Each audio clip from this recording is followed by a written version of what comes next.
ఒకవేళ మీ పేరులో 18 నంబర్ కానీ 13 నంబర్ కానీ 4, 9 ఇలాంటి నంబర్లు ఉంటే విడాకులు తప్పదు. లవ్లో ఉంటే బ్రేకప్లు తప్పవు. తప్పు చేసినా చేయకపోయినా పోలీస్ స్టేషన్కు కోర్టుకు పోవడం తప్పదు. ఎంత పొదుపుగా బతికినా మీకు అప్పులు చేయక తప్పదు. అమాయకంగా ఉన్నప్పటికీ మీరు బ్లేమ్ అవ్వక తప్పదు. మీరు ఎంత సెలబ్రిటీ అయినా సరే, మీరు ఎంత పైకి ఎదిగినా లాస్ట్కు కింది స్థాయికి వచ్చి జీరో అయిపోక తప్పదు.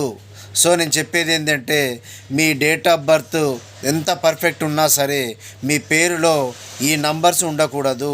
ఒకవేళ డేట్ ఆఫ్ బర్త్ 4, 9 అయితే వీళ్ళకి ఎలాంటి ప్రాబ్లం లేదు. మిగతా వాళ్ళకు మాత్రం ఖచ్చితంగా పేరు కరెక్షన్ చేసుకోవాల్సిందే. ఇలాంటి వాళ్ళకు 4, 9 పేర్లు ఉన్న వాళ్ళకు నైరుతి దోషం కూడా ఖచ్చితంగా ఉంటుంది. సో ఆ దోషం కూడా తీసేయాలి తప్పదు. హాయ్ అండి, నా పేరు గంధం శ్రీనివాస్. ఎలా